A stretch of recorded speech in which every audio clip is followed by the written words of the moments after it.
You know, I watched Supergirl recently, and I honestly have to say that I really enjoyed it. It wasn't groundbreaking or anything, but it wasn't terrible either. It was like a solid, 7 or 8 out of 10. And for me personally, one of my favorite parts of the movie was seeing Jason Momoa as Lobo. I mean, Jason Momoa was practically born for the role, come on man. And that got me thinking, because before I saw Supergirl in theaters, I actually got some Lobo comics. And Lobo, in the comics, is basically a whole-ass cartoon character. And since the most popular video on my channel is me screaming about how much I hate the Hellaverse, I figured, you know, why not, okay?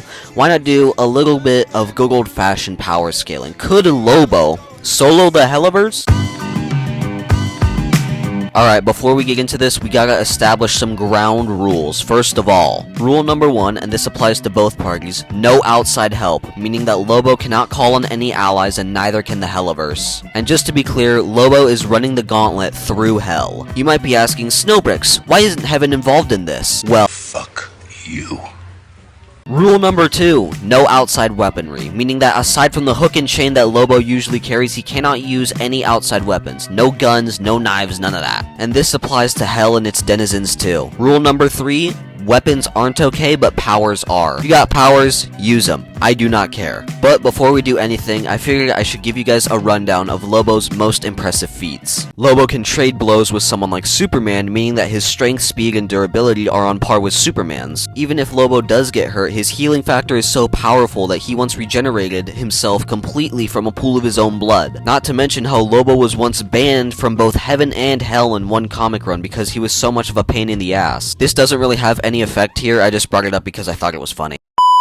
So now that we've established who Lobo is and what his most powerful feats are, let's get right into it. So we're gonna start off with the lowest class in Hell and then work our way up. First up, we have Imps and Hellhounds, and yeah, I'm not gonna lie, these guys are gonna get fucking railed. Remember, this is straight hands, no weapons. Imps are bullet level, basically, alright? They can get hurt and killed by just bullets, alright? There's no magic, no special magic needed like with some of the other people. They can just get killed by straight bullets. This is a straight coughing baby versus hydrogen bomb matchup, bro. The IMP crew are not making it out of this one, bro. It's the same for the Succubi and the other Hellborn. They don't really do anything special. Next up on the list are Sinners. Now, this is going to be a bit of an interesting matchup because Sinners can't really die. Sinners don't die permanently unless killed by an angelic weapon. Funnily enough, we see this in a Lobo comic where he dies and goes to the afterlife. It's explained that you can't really kill anyone in the afterlife because they're already dead, so Lobo just comedically mutilates all of them. I think one of my favorite quote-unquote kills from this run is when Lobo kicks a guy in the crotch so hard that his pelvis and spine come out of his body. Now you might be asking, why did I bring this all up? Well, it's to point out that Lobo is perfectly capable of causing pain to the sinner, but the sinner can't really do anything to harm Lobo. And since Lobo could just keep killing the sinner over and over and over again after they regenerate, I think it's safe to say that he wins this round. Next up, we got Overlords. You see, sinners are just regular ass people, but Overlords are more powerful sinners because they have control over people's souls or something. I don't know, I'm not a Vivziverse lore master. Anyways, we're gonna be power scaling Lobo against Alistair because I think Alistair is the most powerful Overlord in Hell now that Vox got slimed. Honestly, I think Lobo wins the fight here. Remember two things, okay? Lobo can fight on par with Superman,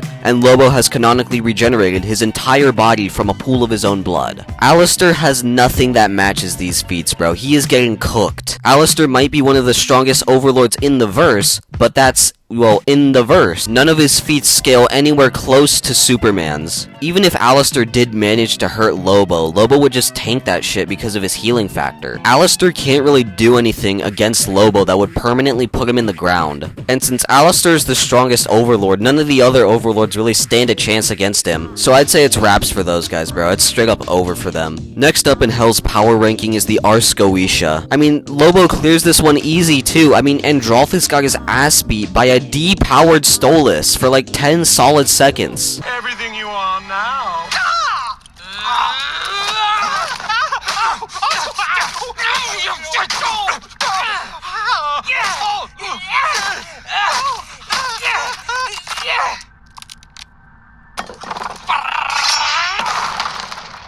I've said it before, I'll say it again, Stolas has absolutely no powers during that scene. If Androphus can get his ass beat by Hell's version of a regular ass dude, then Lobo's gonna fucking tear him to shreds. The Goetia are not making it out of this shit alive, bro. Next up in Hell's power scale are the 7 deadly sins. The sins are all governors of their own rings of hell. I'm not really sure how this matchup would go because outside of Lucifer, we don't really see the power of the deadly sins. With the exception of Lucifer, it's implied that Wrath is the strongest of all the sins, but we don't really see him exercise his power. While we never really see the true power of the deadly sins, we do know that Hell's royal family is stronger than them. We're gonna skip the deadly sins for now and jump straight to Hell's royal family, starting with Charlie and Lilith. Now, I have a good question for you guys. What does Lilith even do? We're just gonna power scale Charlie against Lobo, because we don't really see Lilith do anything. With Charlie in her current state, I can't see any way that she would win this. It's the same thing as the Alistair fight. Is Charlie one of the most powerful beings in her verse? Yes, but her feats are nowhere near the levels of power of the opponents that Lobo has to go up against. I hate to keep bringing this up, but Lobo can fight on par with Superman and regenerated from a pool of his own blood. And then you gotta take something into account that no power scaler takes into account. Personality. You see, Charlie prefers to make peace, not war, and since Lobo isn't that type of guy, he would see Charlie probably trying to make peace by putting her weapons down,